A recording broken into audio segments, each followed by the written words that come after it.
Il nous reste 15 minutes pour décrypter ce qui fait l'actualité avec vous, avec votre sagacité du vendredi. Merci, c'est gentil, c'est toujours aimable. Ça fait du bien. Hein. Ça ne vous a pas échappé, Donald Trump, qui vole au secours de Marine Le Pen. La nuit dernière, le président américain a appelé à la libération de la chef de file du Rassemblement national à l'Assemblée, qualifiant de chasse aux sorcières sa condamnation à une peine d'inéligibilité.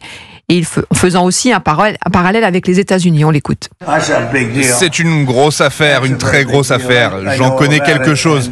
Et beaucoup de gens pensaient qu'elle n'allait pas être condamnée pour quoi que ce soit. Et je ne sais pas s'il s'agit d'une condamnation, mais elle a été interdite de se présenter pendant 5 ans. Elle est la principale candidate. Ça ressemble beaucoup à notre pays.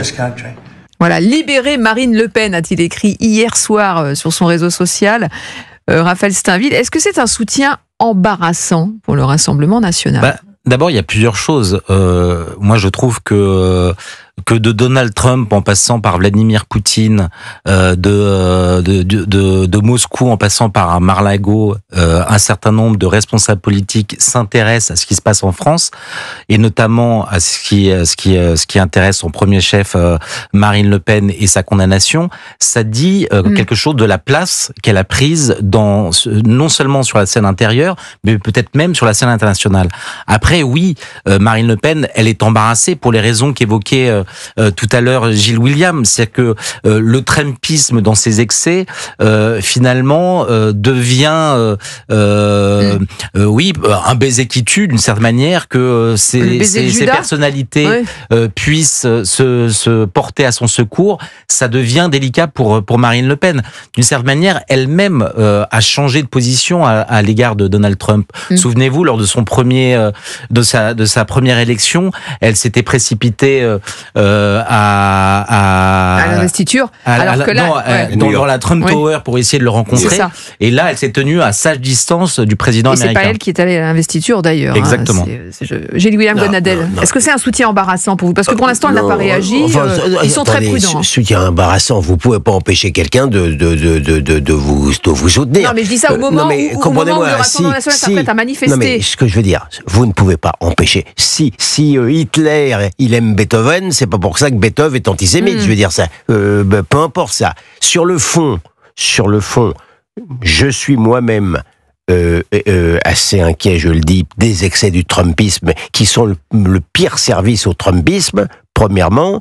Deuxièmement, dans ce que dit Trump, il y a du vrai et du faux. C'est-à-dire que non, on pouvait s'attendre à la condamnation de Marine Le Pen, mais l'exécution provisoire est pour moi quelque chose d'insupportable, et sur le plan juridique, et sur le plan moral.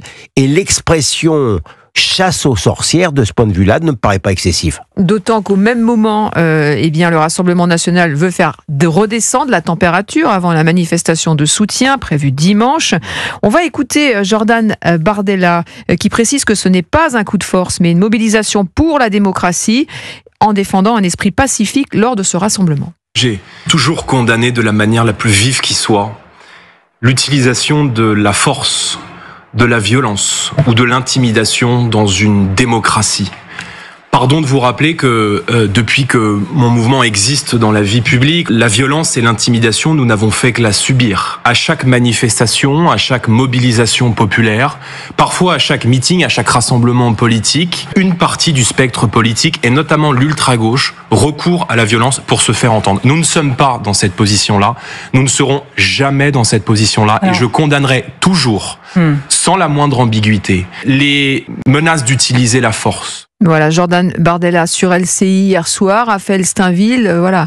Il y a un double défi, moi je pense, pour le Rassemblement national et pour Jordan Bardella et Marine Le Pen. D'abord, montrer malgré tout leur capacité à mobiliser et bénéficier d'un soutien populaire. Un électorat qui n'est pas habitué, on peut le rappeler en tout cas, à aller dans la rue. Ça fait longtemps que cet électorat n'est plus appelé même à manifester. La marche du 1er mai, elle a été abandonnée par Marine Le Pen. Et le deuxième défi pour Jordan Bardella, c'est de faire la démonstration que cette mobilisation peut se conduire de manière extrêmement sereine. Ce sera le le plus cinglant démenti à tous ceux qui voudraient en faire un parti de nasillards. Donc je pense que c'est extrêmement important pour lui et ça fera taire tous ceux qui montrent du doigt ce parti comme un parti de séditieux. On a compris dans la bouche de Jean-Luc Mélenchon et de Manon Aubry notamment qui pointent les risques que ferait peser cette manifestation, alors même que les séditieux sont à l'extrême gauche. Gilles-William Gonadel, sur cette volonté d'appeler à un esprit pacifique. Écoutez, je pense que M. Bardella ne doit pas être trop complexé non plus. Le but de la manifestation n'est pas très difficile à comprendre. C'est de protester contre l'exécution provisoire de cette décision, que je partage cette indignation.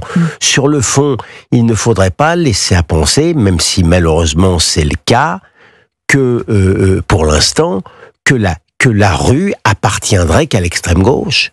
Moi, j'aurais aimé que dans le passé, il y ait des manifestations pacifiques, mais pas seulement des marches blanches dignes et silencieuses, quand il y a eu des assassinats épouvantables d'enfants, pardon de le dire.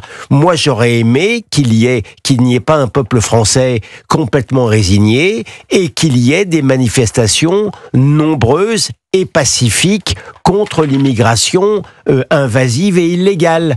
Donc, la rue n'appartient pas qu'à l'extrême gauche. Je suis désolé.